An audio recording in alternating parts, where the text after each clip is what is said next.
The next activity is about functions, and I called this activity Functions Are Fun, and I even in the school resources which can be put out to your learning task, I have that whole thing about functions are fun, and I've even added in the where you can copy and paste the code.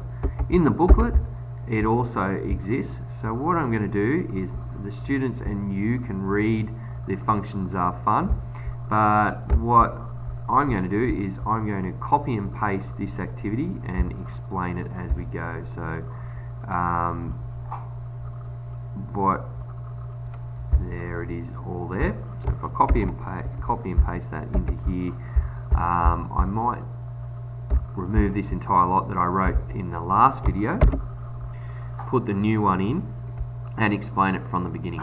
So the students have a few things that they need to fill out. So we've already got tell it that it's in the Explorer mode, and this is in void setup, and you'll see that the curly brace is obviously there's nothing in here, right, except for this. There is nothing in here. There is nothing in here, right? So there's nothing happening that is going to run our code in there. But you'll see that that closes off that curly brace, and void loop is down here, and we've got for functions, we've now got this integer, name your function, bracket bracket, and curly brace, and your function goes in here. Now what I would do is I would write the alarm in there. So okay, so I'll do Explorer dot tone. I'm going to do 1000, and I think I might just make it go for 250, so not very long, and then I'll say Explorer write RGB, and inside there I'm going to say, right, we want it red, comma 0, comma 0, and then I'm going to copy this again, because then I save some time, and I put this in there, and I'm going to say, right, this is going to be 2000 this time, the tone of 2000, and red's going to be nothing, but blue is going to be something, so 255, right? So there's my function, right? Oh, and I'm going to call it alarm goes off, right? So the alarm goes off. So what happens now is in my loop that's going to be constantly running, I've got a green light, so it's going to say everything's good, the light is green. Then I've declared my variables, which I'm going to read the x-axis of the accelerometer, I'm going to read the y-axis of the accelerometer, and then I'm going to read the sound.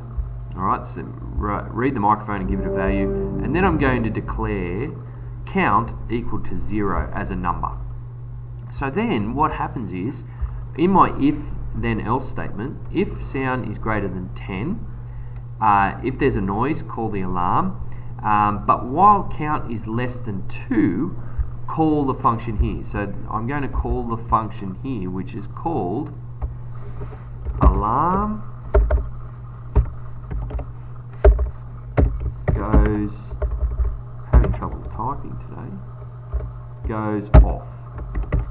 That's my function there, an alarm, and then when it goes off, I'm going to add 1 to count. So you can see there that if I put in here 100, then that function is going to do that alarm 100 times. So that's the function there. Now obviously I need to put it here, so I'm going to change this one here, and look how simple it is. I don't have to type that function over and over again. All I say is alarm goes, well, it would be nice if I could type it there and do it 100 times, and you can see there the loop the alarm only twice. Well, no, it's going to do it 100 times for me, and then the alarm goes off.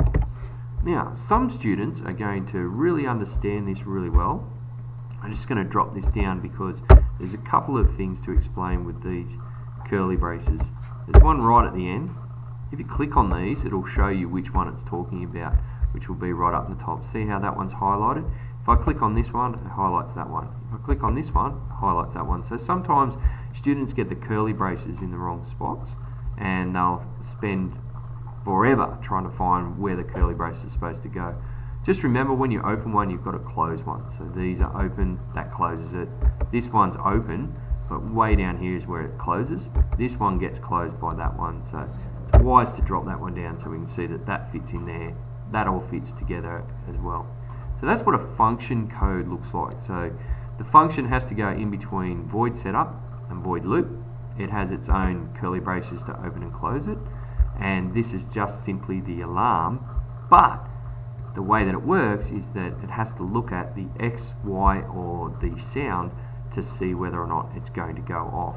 And you can do that for temperature, and you can do that for what was the other one? Light. You can do it for light as well. But effectively, this is the program for the solution of creating an alarm, and that's what the basis behind the booklet is. Now, we also talk about developing algorithms, so you can teach the students, or the students can learn that.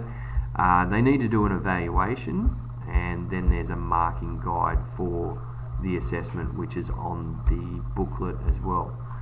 The last thing I want to talk about is that with the Explorer, what I would like it to do, and this is a challenge for your students, is to have it press a button to stop the alarm from going off. So I wrote a program, and if I just show you very quickly, these are all my solutions. So loop, button, press. So this is the alarm with sensors, and here it is here.